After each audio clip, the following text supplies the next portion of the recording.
उनका संगति का त्याग और भज साधु समागमम, प्रयत्न पूर्वक साधुओं की संगति करना चाहिए। और कुरु पुण्य महोरात्रम, रात दिन दूसरे को परेशान किए बगैर जीवन यापन करना चाहिए। हमसे कोई परेशान न हो जाए।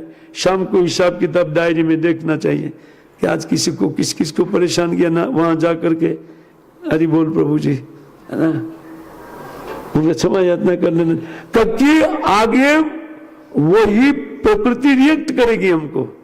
हमारा ही जो किया हुआ कर्म है वो प्रकृति उनको प्रेरित करेगी करने के लिए, क्योंकि सबका स्वभाव प्रकृति के अंदर में, सात्विक राजसिक तामसिक के रूप में। वो जानती है कि किसने किसका अपमान किया है, उनके अपमान के लिए वो प्रेरित करेगी।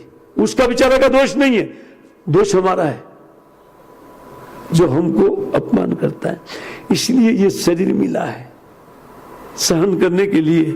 हम सोच रहे सुख प्राप्त करने के लिए शरीर मिला है। कौन देगा आपको मफत में, फोकट में?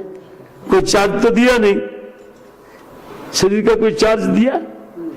इसमें एक आंख नया डालना है, वो तो आएगा ही नहीं, है ना। मान लीजिए दूसरे का लेना है ना, तो कितना मांगेंगे? और भगवान ने सब कुछ दिया है ना, देखो इतना सुंदर। लेकिन भगवान को कभी थैंक यू नहीं बोलना है, बस मेरे तेरे में पड़े रहता है, पड़े रहना। और जो भी देखता है वो मेरे पास होना चाहिए था, उसके पास क्यों है? अरे भाई उनके भाग्य में है इसलिए है, आपके भाग्य में नहीं है ना। सुख दुख जन्म मरण यश और अपयश, ये 6 वस्तु हमारे हाथ के बाहर की बात है।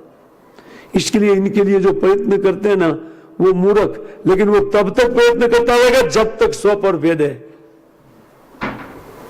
ना, तब तक ये अहंकार प्रेरित करता रहेगा, है ना। और एक दूसरे की अपमान, एक दूसरे के सत्कार इत्यादि।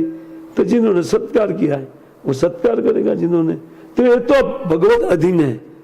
कर्म करने के बाद वो तो भुगवाएगी, प्रकृति भुगवाएगी, हमारे हाथ की बात नहीं है। कितना भी अच्छा रहो लोग निंदा करेंगे ही करेंगे, है ना, क्योंकि उनका निंदा किया है। इससे दुख नहीं मानना चाहिए, है? निंदा करेंगे तो उल्टा सुख मानना चाहिए, है ना। वो पुष्पा जी महाराज बोलते हैं हमारे